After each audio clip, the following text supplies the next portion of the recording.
Ya, naudzubillah, summa naudzubillah, konyol emang ini. PKI ini ngomong ini bukan Islam tapi agama Arab. Orang-orang yang sering ngatain Arab confirm komunis loh. PKI. Saya bawa buktinya. Tahun 1953 ada surat ancaman dari PKI. Surat ancamannya saya bacain ya.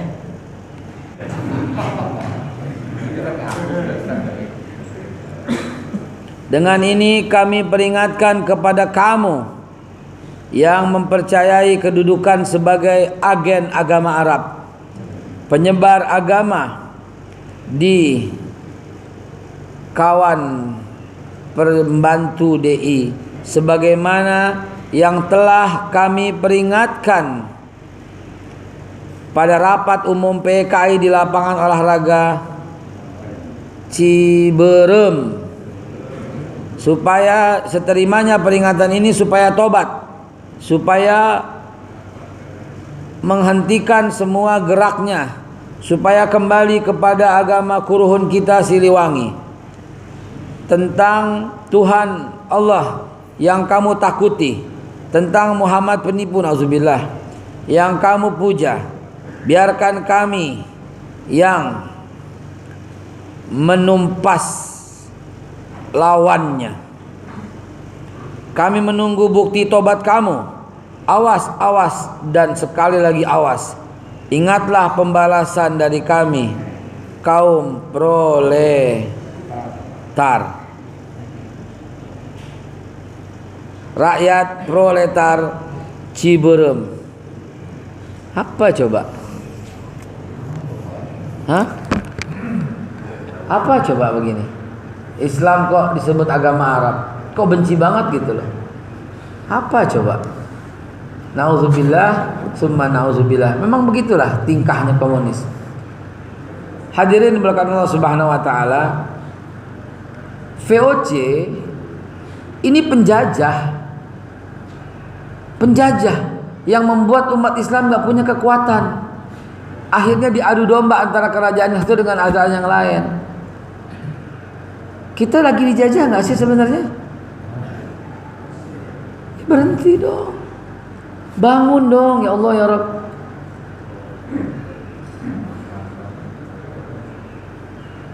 Astaghfirullahaladzim. Hadirin dimulakan Allah, balik lagi deh. Daripada ribet, kita balik ke sejarah lagi ya. Ya, balik lagi ya. Hadirin dimulakan Allah Subhanahu wa taala.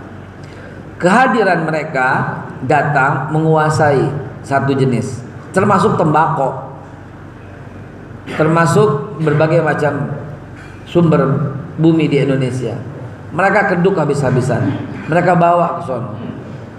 Salah seorang tokoh yang luar biasa, salah seorang tokoh yang saya sering doakan beliau supaya terus panjang umur dan mendapatkan hidayah dan petunjuk Allah. Siapa? Bapak Kwi Kian Gi, seorang tokoh Indonesia yang luar biasa, yang membuka mata kita, sangat Pancasilais, sangat Indonesia, sangat NKRI. Bapak Kwi Kian Gi menjelaskan apa yang dimaksud PDB di Indonesia. Nggak ada orang sejujur beliau di zamannya, ketika menjadi Menko Perekonomian di zaman Presiden Ibu Megawati Soekarno Putri. Bapak Kwi Kian Gi ini luar biasa. Dia jelaskan soal produk domestik bruto. Apa yang ada di bumi dikeluarkan, nah itu PDB. Dia bilang. Hanya sayang, dia bilang, 1-2 orang doang yang tingkatnya itu sampai triliunan. Hanya sekian orang doang yang membuat PDB seolah-olah naik, padahal hanya 2-3 orang doang. Dan jahatnya lagi, dia taruh duitnya ke luar negeri. Jadi bukan PDB, perampokan. Kalau PDB mesti merata, dan PDB sayangnya dipukul rata. 3 orang yang punya pendapatan triliunan dibagi dengan 260 juta rakyat Indonesia, maka PDB Indonesia tinggi, padahal semu. Bangun dong. Nah, orang sehebat Pak Kwi Kian Gi seperti ini, harusnya dia menjadi wakil presiden. Wakil presiden itu harusnya yang selalu mengingatkan presiden. Wakil presiden seharusnya. Kita tahu Tariq Aziz, Perdana Menteri siapa? Irak di zaman Presiden Saddam Hussein. Kenapa Tariq Aziz dipakai? Cerdasnya luar biasa untuk membisikkan kepada presiden tentang hal-hal begini. Jadi nggak ada masalah begitu. Ya. Walaupun dia bukan Muslim, ya, tapi otaknya ini luar biasa. Cinta NKRI-nya luar biasa. Kalau ada hambatan dari si top kepemimpinan, maka presidennya, beliau wakil presiden pada waktu itu. Saya sangat mendukung waktu itu. Kenapa? Karena luar biasa buat bangsa. Habis tuh disikat tuh semua tuh sama beliau. Cerdasnya minta ampun. Dan beliau berkata, Indonesia sial-sialnya nomor 2 terkaya di dunia. Siapa yang berani ngomong begini? Pak Kwi Kian Gi juga. Udah lupakan dulu sebentar. Banyak sempongannya nih. Apalagi udah bunyi piring keletak-keletuk di belakang. Menambah inginnya kita mengakhiri setelah ta'lim ini. Hadirin bukan Allah Subhanahu wa taala.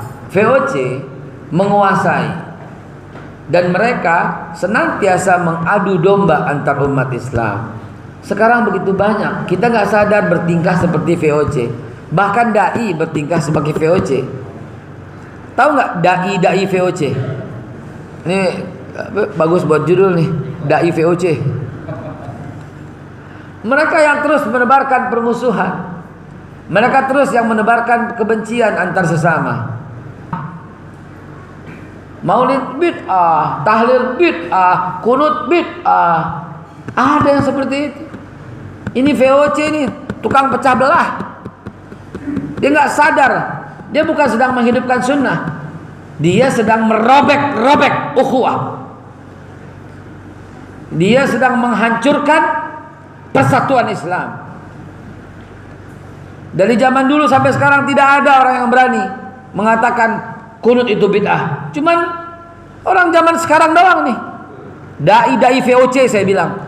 Dai tapi punya nggak mengerti gitu loh, bahwa yang disampaikan ini adalah pecah belah umat.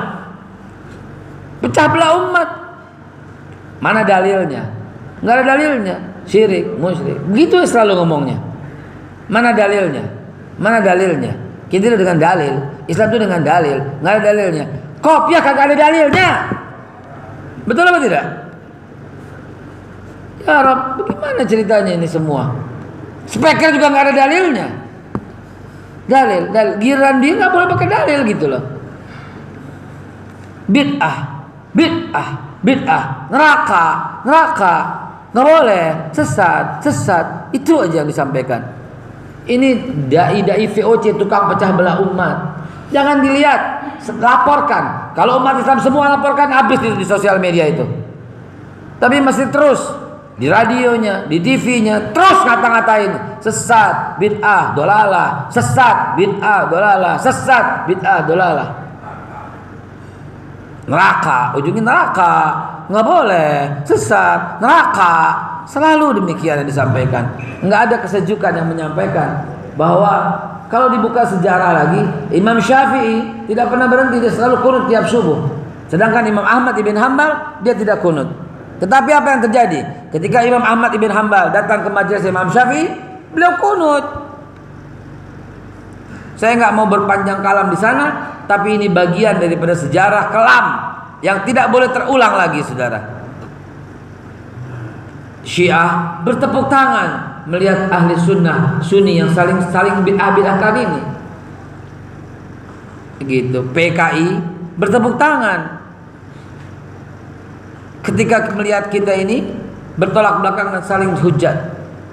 Ya Rabb, ya Rabbi, hentikanlah persoalan ini ya Allah, ya Rabbi. Allahumma hadina ya Allah, Allahumma hadina, Allahumma hadina. Kita banyak-banyak doa aja deh saudara sekalian. Hadirin yang dimuliakan Allah Subhanahu wa taala, kehadiran Verenigde Ondesinische Company VOC ke Indonesia dalam rangka menguasai alat dagang, mereka selalu mengaduk-aduk sehingga yang satu nggak boleh akur dengan yang lain, karena kalau akur, kalau kompak, dia akan miskin, dia akan rugi, berantakan bisnisnya. VOC menguasai dan melawan setiap kerajaan. Ingat, Indonesia belum ada, nggak bisa dibilang menjajah Indonesia, nggak bisa. Bahkan ketika tahun 1959 Ya, ketika Indonesia RIS, Indonesia Serikat, itu ada 6 kerajaan yang masih eksis. Satu persatu didatangi oleh Muhammad Nasir dalam rangka mosi integral untuk kembali menyatu. Mereka lah pemegang mandat. Jadi mereka yang memegang mandat negara itu mereka sebenarnya. Kalau negara udah kayak begini, mereka cabut mandat, apa yang terjadi coba? Nauzubillah tsumma nauzubillah.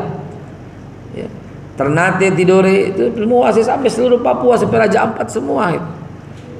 La haula. Besok pada bulan berikutnya kita bahas lebih lanjut lagi.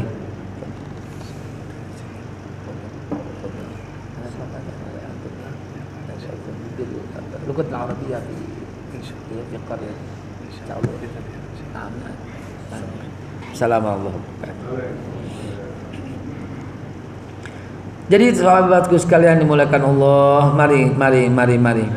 Kehadiran VOC pada waktu itu mengadu domba antara kerajaan yang satu dengan kerajaan yang lain.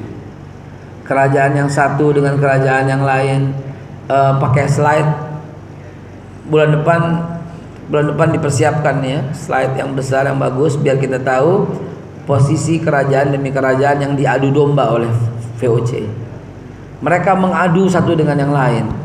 Kalau ada kerajaan yang akur, VOC nggak bakal bisa tenang karena dagangnya merosot. Dikasih upeti itu, kasih upeti sana, upeti sini, upeti sana, upeti sini, supaya tetap membela VOC. Dan akibatnya kerajaan keribut dengan kerajaan yang lain, nggak bisa bersatu pada waktu itu. Hari ini kita saksikan ada VOC di tengah-tengah kita, yaitu para pengusaha-pengusaha yang mengeruk keuntungan dan membawa ke negaranya. Mereka tuh VOC zaman sekarang, tukang adu domba. Divide et impera adalah politiknya mereka. Tapi sayang, beribu-ribu sayang, umat Islam ini loh, sayang beribu-ribu sayang, nggak bisa bersatu sama sekali. Lebih mementingkan organisasi ketimbang persatuan. Kalau nggak dari kami salah. Itu kata, kalau nggak dari kami salah, harus dari kami, kalau nggak salah. Apa coba? Ini orang matinya bagaimana ya? Hah? Gimana matinya ntar ya? Karena Nabi mengatakan laisa minna man mata ila ashabiyah.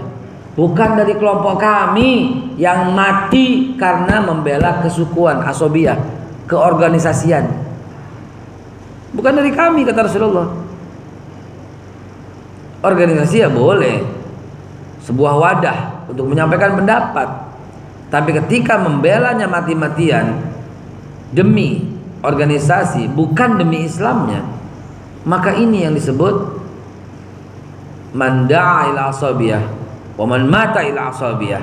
Siapa yang berdakwah untuk asabiyah, asabiyah kelompoknya, organisasinya, kesukuannya. Ya Rabb, mari bangun Bapak Ibu sekalian, mari bangun. Hal lain yang mesti kita peringatkan itu adalah kembali kepada sunnah Nabi Muhammad SAW. Umat Islam sekarang tidur, terlena, maunya ke masjid pulang, ke masjid pulang, ke masjid pulang. Nggak ada suatu gerakan dakwah. Tetap aja ini dibilang tertidur. Yang penting lu diem aja dah. Diam aja, jangan ngomong-ngomong yang lain, diam aja. Ini gara-gara kita meninggalkan sunnah. Ketika umat Islam meninggalkan sunnah, maka di sanalah ada kelemahan yang luar biasa. Sunnah yang dimaksud adalah dari mulai hal yang terkecil. Ingat cerita tentang tidak berhasilnya Umar bin Khattab dalam menembus benteng Heraklius. Gara-gara apa? Gara-gara meninggalkan siwak. Meninggalkan siwak ini membuat umat Islam lemah. Bukan siwaknya, tapi meninggalkan sunnah Nabi. Akhirnya melemahkan umat Islam. Jangan anggap sepele Pak. Jangan anggap sepele, ya Allah ya Rabb. Ini sunnah Rasul. Ada yang bawa siwak? Coba diangkat siwaknya, tolong saya mau lihat, saya mau tanya, saya mau lihat. Siwak, tolong diangkat siwak. Ya Rob. Siwak. Bapak, Ibu sekalian, saya orang sejarah. Ini ditanya oleh Umar bin Khattab kepada pasukan. Kejadiannya tahun 648. Ditanya. Yang bawa tuh Abdurrahman bin Auf, cuma 8. Tim 8 tuh diajak meeting tim 8. Abdurrahman bin Auf, Talha bin Ubaidillah, Zubair bin Awam, Utsman bin Affan, Ali bin Abi Thalib, Abi Dzar Al-Ghifari, Bilal bin Rabah, Salman Al-Farisi. Nangis Pak. Ternyata pada zaman itu, di zaman Umar bin Khattab, siwak mulai banyak ditinggalkan. Dan kata Umar bin Khattab, ini yang membuat kita nggak berhasil menembus benteng Heraklius. Bertaubatlah kepada Allah Subhanahu Wa Taala, dan seluruh pasukan dari depan dan dari belakang bertaubat kepada Allah dan mulai menjalankan sunnah. Nggak tunggu lama. Ketika mereka bertaubat dan Allah menerima taubatnya, dan mereka menggunakan siwak semuanya, itu menambah ketakutan. Allah taruh rasa takut di hati mereka. Tembus benteng Heraklius ketika umat Islam bersiwak. Jangan anggap sepele, jangan anggap remeh. Itu hal yang ditinggalkan oleh sahabat zaman dulu. Bagaimana kita? Apa yang kita tinggalkan? Sebut. Witir aja kagak. Sekarang witir ya gara-gara di sini. Duha aja kagak. Coba. Dan yang tertinggi, sholat berjamaah di masjid. Saudaraku sekalian, ternyata kita untuk menang harus menjadi orang yang memegang sunnah Nabi Muhammad SAW. Umat Islam akan kuat, umat Islam akan jaya, umat Islam akan hebat ketika membiasakan sunnah Nabi Muhammad SAW. Dan tahukah ini? Yang kedua, jangan berpecah belah. Jangan berpecah belah. Tahukah Bapak Ibu sekalian apa yang saya maksud dengan membiasakan sunnah dan jangan berpecah belah sebagai modal kekuatan umat Islam? Inilah yang disebut Ahlus Sunnah wal Jamaah. Ahlus Sunnah, dia orang yang menghidupkan sunnah. Dan wal Jamaah, dia orang yang tetap bersatu dalam sebuah ikatan Islam, ukhuwah Islamiyah. Ini modal kekuatan. Kembali lagi kepada sejarah. Pada waktu itu ada sebuah gerakan untuk kembali ke sunnah. Ada sebuah gerakan, dan itu secara masif dijalankan oleh sunan-sunan Wali Songo yang 9 itu. Dasar-dasar mereka sudah mulai mengakar dan akhirnya tersebar dengan luas ke seluruh pelosok Indonesia. Sampai 100% pernah, 99% pernah sebelum kedatangan Fransiskus Xaverius Satiman. Dan itu diantarkan pula oleh Sultan Babulah. Hadirin, pada waktu itu betapa kuatnya, betapa jayanya pada waktu itu. Memang sebagian besar, sebagian kecil ya, ada kerajaan yang masih dikangkangi oleh VOC. Tapi lihatlah setelahnya. Setelah semua kembali sadar, gerakan-gerakan yang saya sebutkan tadi, Matlaul Anwar, Al-Irsyad Al-Islamiyah, Jamiatul Khair, Muhammadiyah, Nahdlatul Ulama, dan semuanya akhirnya bergabung dengan satu kekuatan yang dahsyat. Ala kulli hal, sekutu pun tidak sanggup menembus Indonesia pada zaman itu. Semua akhirnya menyatu dengan organisasi masing-masing. Mereka menyatu dengan sebutan Masyumi. Ya, Masyumi. Dari 27 titik pengumpulan suara, Masyumi memenangkan di 24 suara seluruh Indonesia. Tapi luar biasa, kemenangan ini justru membuat PKI geram. Kemenangan ini justru PKI berhasil masuk ke telinga Soekarno.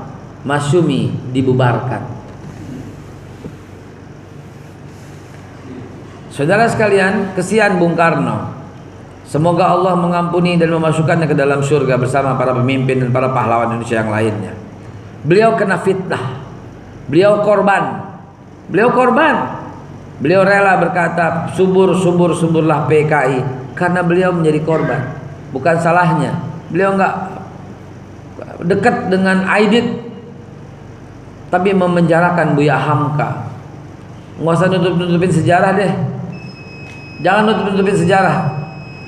Dekat dengan Aidit, dekat dengan Untung, Nyoto dan sebagainya, tapi memenjarakan Buya Hamka, memenjarakan Muhammad Nasir, memenjarakan Safruddin Perwira Negara, memenjarakan Sahrir dan seluruh ulama 53 totalnya ditangkap, penjara tanpa hukum. 53. Kita baru berapa ya? Banyak, udah lebih Pak. Udah lebih 100 juga ada. Cuman ya levelnya bukan ulama barangkali ya. Cuman diaduin tangkap. Kesian, banyak anak-anak muda yang nggak tahu apa-apa yang salah memang. Kalau sisi IT ya salah ya, tapi yang nggak sepadan lah untuk bandingkan itu.